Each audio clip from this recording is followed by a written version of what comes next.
Hi, welcome back. We are conserving the Sherborne Cartonnage and this is episode 3. Verena's done a fantastic job of cleaning the object and we're going to have a look at what comes next. She is also going to... there's so much that happens in this episode, I don't even know where to begin. We're going to focus, in this episode, mostly focus on the base, so the bottom part of the cartonnage. There's going to be, we're going to see inside the cartonnage for the first time. They're moving it onto a new support. They're building bridges. It's all happening. Anyway, so let's have a look at the base. Here we see the cartonnage after cleaning, ready for the next treatment step, which is the reshaping. In preparation for this, we need to lift the cartonnage off its current historic support and onto a new raised support structure. This is quite a risky maneuver because the cartonnage is structurally weakened due to various tears and areas of loss.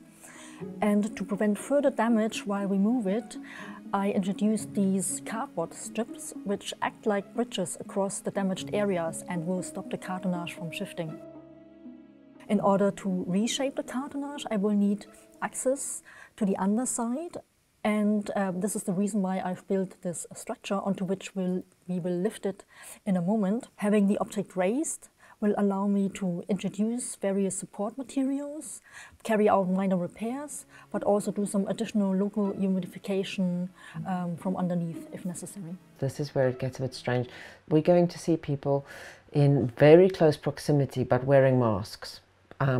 I just have to state that this is pre-pandemic. This is before masks was a thing. Conservators have always been wearing masks. They're so cool. They've been doing this forever. Because, yeah, some of the stuff they work with, especially organic conservation, often have quite toxic substances on the objects. It could do. So they have to wear masks. Yeah, so they're wearing masks, but they're standing elbow to elbow. Don't let that alarm you. This is all fine. Pandemic comes later.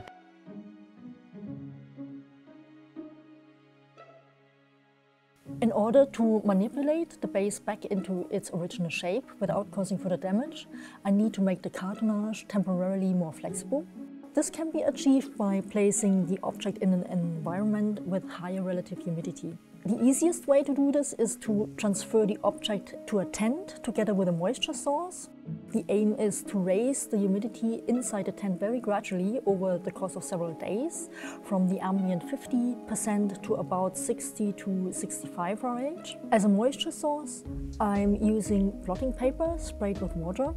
While the cartonnage is in the tent, I need to carefully monitor the humidity levels, but also the condition of the cartonnage. I need to find that fine balance between introducing enough moisture to make the cartonnage sufficiently flexible so that I can reshape without further damage. But I also need to make sure that it doesn't become too moist, as this would soften the paint. I've kept the cartonnage in the humidification tent for about 4 weeks, and during that time I was able to gradually reshape the base. I was using little cushions, which I've added from underneath, to push up areas where the cartonnage had collapsed. In other places I've added weights on top to press it down.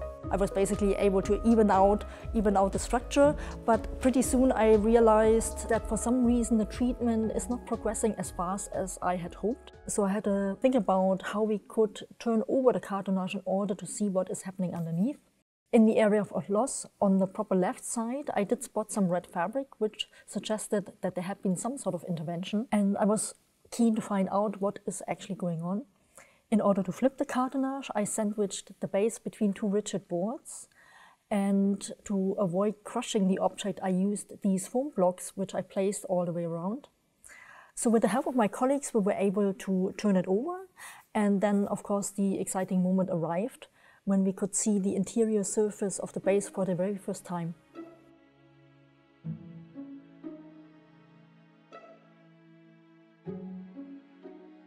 It became clear that there's actually not only the red fabric, but an additional beige fabric on top of the red, and underneath or in between those 2 layers of fabric I found 3 rigid or semi-rigid boards. That obviously was quite a revelation, because that basically explained why I hit a bit of a roadblock during my reshaping efforts. In conversation with the curator, we agreed to remove these later additions, as both linings and the cardboard pieces, because it prevent me from fully reshaping the cartonnage, as getting it completely flat. It also obviously completely obscured the original surface, so would obviously really hinder any further study of that particular part of the object. And in addition, quite an extensive insect infestation had occurred, resulting in quite extensive damage. And obviously I'm quite keen to really see the extent of that damage, and that was another reason why we agreed to really remove all these layers. Unfortunately, when we were able to look at the interior surface, the fabric was completely covered with some accretions ranging from white to beige in terms of color, and I also could spot a few areas where there was definitely some mold, and that was the point where I decided, okay, to immediately transfer it back into its tent in order to avoid any contamination of the lab. Once we decided to remove these later additions, I was basically removing the layers bit by bit, starting with the beige fabric and then the cardboard, which generally was quite straightforward. But then I realized there is a bit of a complication in that the original textile surface is covered with a pink paint or paste, and that unfortunately is also soluble or very sensitive to water, and I was so far working with water vapor to really soften the adhesive. So my challenge basically is now to find a way how I can separate the remainder of the cardboard which sits directly onto the pink paint. And I tried various methods, but what worked best was basically the use of a rigid gel and gum gel, which is a very controlled method, because I'm just placing the gel block onto area of cardboard or fabric I would like to remove, and the moisture in that gel block then slowly releases into the paper. Yeah, then it's a matter of timing to find that sweet spot when I basically can peel off the paper without having softened the paint underneath too much, so that the paint comes off as well. This is the base of the cartonnage case, and here we are looking at the interior surface after all of the later additions such as the fabric lining and the cardboard pieces have been removed. It has become clear that this intervention did serve a structural purpose, in that these materials were applied to bridge these major breaks that basically separate the cartonnage in 3 pieces. I've noticed that the foot end has detached completely.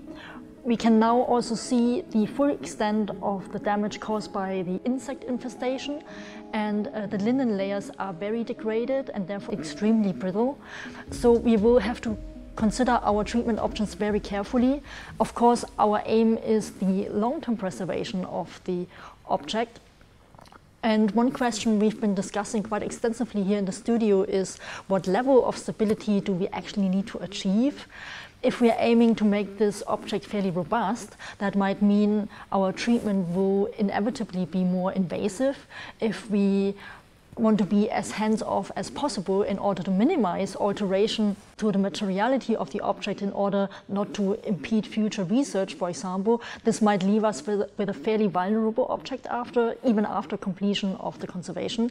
So at the moment, we are trying to feel our way by testing various treatment options and how the cartonnage responds in terms of regaining some of that stability.